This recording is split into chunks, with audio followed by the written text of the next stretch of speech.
This is the story of Saint Elizabeth of Portugal.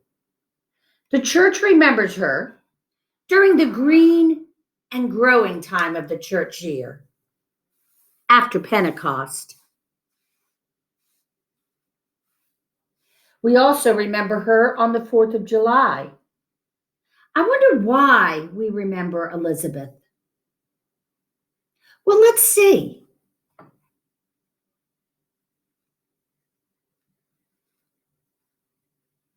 When little Elizabeth was born, she was named for her great aunt, Saint Elizabeth of Hungary.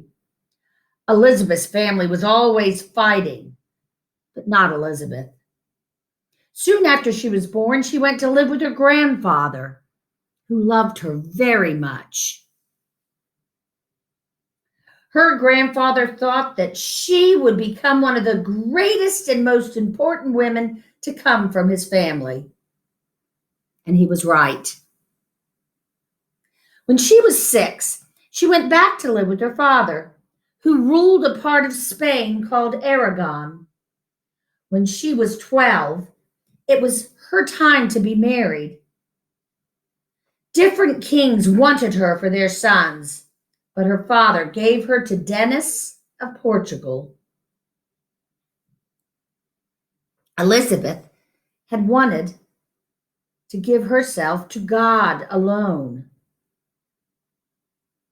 but she went to Portugal to be the wife of Denis. When Elizabeth got to Portugal, there were many parties and gifts, and she gave all of her gifts to the poor.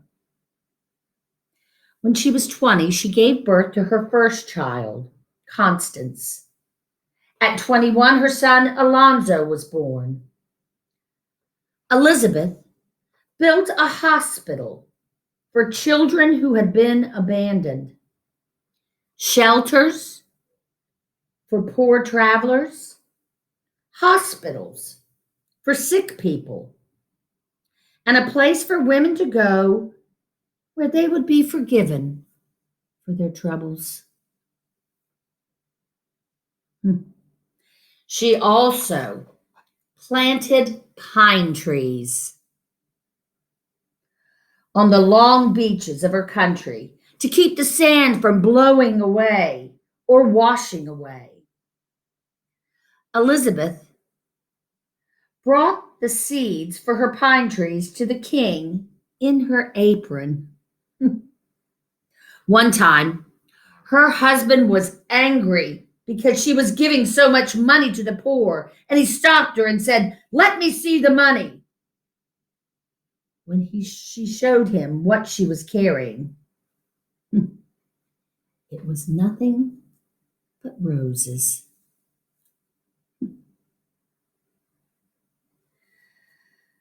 But the roses later became gold.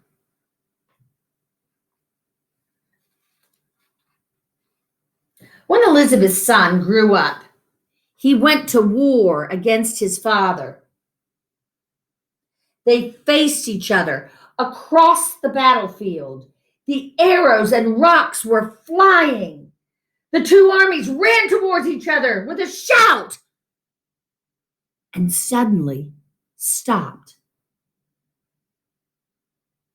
It grew quiet. There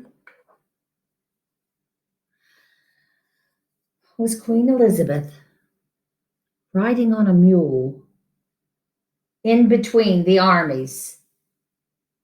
She was so peaceful that the armies made peace. The king died a year later. Now she could do what she always wanted to do. She went to live in a convent. When she was old and dying, Elizabeth called to her daughter-in-law to bring a chair for the lady who had come to visit her. "What lady?" she asked. "The lady who is coming close now." The lady in white. You see, she's smiling.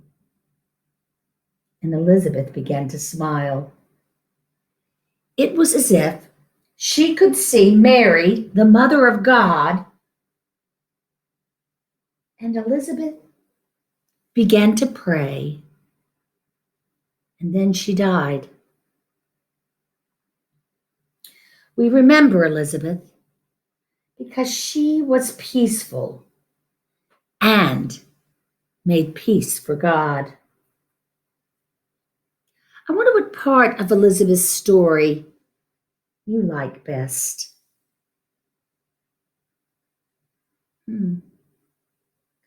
I wonder what part of this story is most important. I wonder what part of the story is about you or where you might be in the story. I wonder if we could leave any part of this story out and still have all the story we need.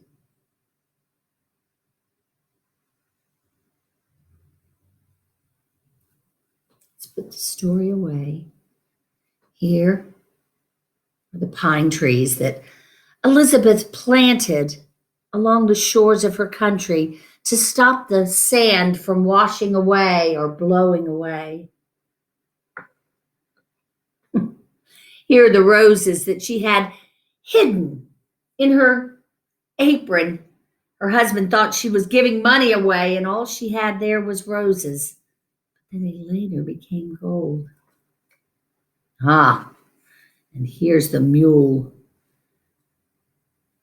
that Queen Elizabeth rode in between the lines of battle. She was so peaceful.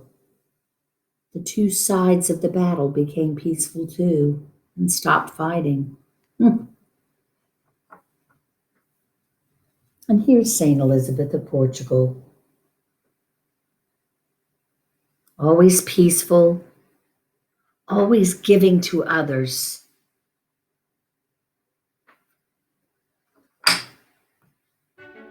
And here's the Queen.